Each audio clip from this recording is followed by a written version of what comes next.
de las hormonas córtico-suprarrenales. Anatómicamente les recuerdo que la glándula suprarrenal tiene una corteza, tiene una médula. La corteza produce glucocorticoides, mineralocorticoides y andrógenos sexuales. La médula produce las catecolaminas, epinefrina, norepinefrina, ¿cierto?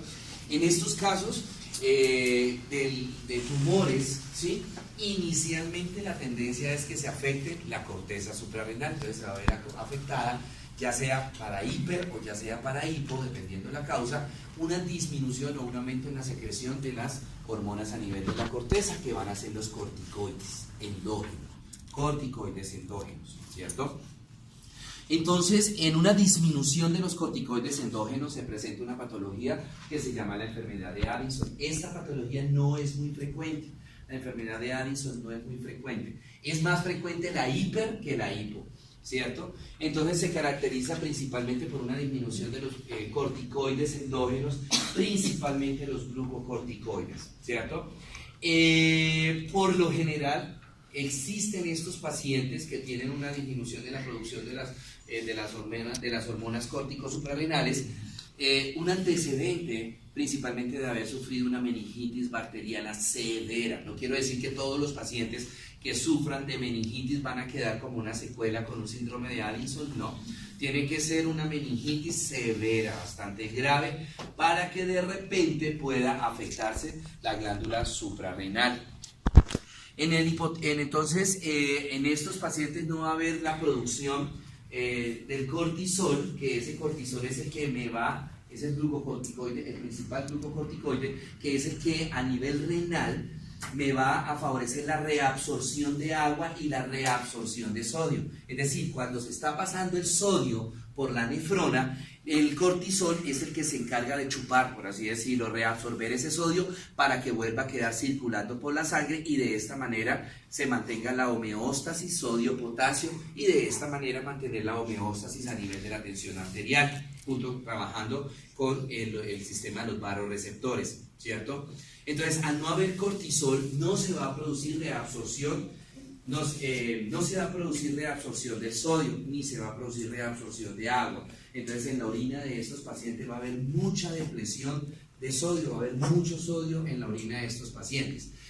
¿Esto qué me va a traer de consecuencia? Primer síntoma que ustedes ya se pueden imaginar. Si le está saliendo mucho el sodio, la tensión, ¿alta o baja? Baja. Baja. Alta si se retuviera el sodio, pero aquí se está eliminando el sodio. El riñón no está reteniendo nada de sodio. Entonces, estos pacientes presentan muchísima hipotensión. No es raro ver pacientes con hipotensiones 60-20, 40-20. Bueno, madre, analícenlo, uno ven a los pacientes y rápido, lactato de Ringe y poner. Esos pacientes es chistoso, pero les toca uno decirle coma salado para que el riñón, pero ¿cuál sería el problema? Que después me le voy a tirar el riñón al paciente, ¿no? Entonces, estos pacientes toca manejarles una dieta muy especial para tratar de mantenerle estándar en el nivel normal bajo los niveles de sodio, ¿cierto? Bueno, fuera de esto, estos pacientes van a tener una depresión lipídica. Uno diría, oye, chévere, porque van a catabolizar las grasas, ¿sí? Entonces, esos pacientes no van a tener hipercolesterolemia, no van a tener ninguna dislipidemia y tampoco van a tener problemitas de barriguita, de obesidad. Pero, entonces, ¿cuál es el problema? Acuérdense que esa grasa a nivel hepático, a través del glucagón, se convierte en glucosa, y esa glucosa se necesita para energía celular, para el metabolismo celular. Entonces, estos pacientes, sí, uno los ve chéverísimo porque pueden comer todo lo que sea y no engordan un gramo, ¿cierto? Envidiable, ¿no?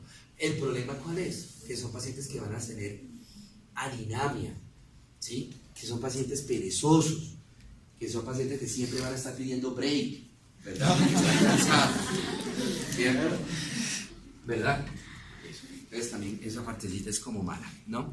Bueno, entonces lo que les decía, debilidad. Son pacientes que se levantan, durmieron 12 horas y se levantan cansados, pero no cansados de dormir, sino cansados, fatiga muscular, porque no hay energía para que el músculo coja, ¿cierto? Para tener cualquier actividad. Entonces, literalmente se cansan durmiendo, porque como durmiendo uno tiene que moverse, entonces para moverse el músculo requiere ¿de qué? De energía, glucosa que ellos no van a tener.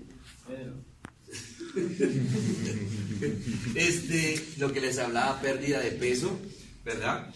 Se retiene mucho el potasio. Este es el otro problema. Ustedes de pronto se acuerdan o se imaginan cuál es el órgano blanco para el potasio. Órgano blanco, ya sea para el hiper o para el hipo. ¿Cuál es el órgano blanco del potasio? Un problema del potasio, ¿cuál creen ustedes que va a ser el órgano que primero se va a ver afectado? ¿Cuál creen? ¿El colon? ¿Cuál creen? Corazón. El corazón. Entonces, debido a la hipercalemia de estos pacientes, son pacientes que van a tener trastornos en la conducción del impulso cardíaco. Entonces, son pacientes que van a tener arritmias cardíacas, ¿cierto? Son pacientes que van a tener bloqueos de rama, ¿verdad? Bueno.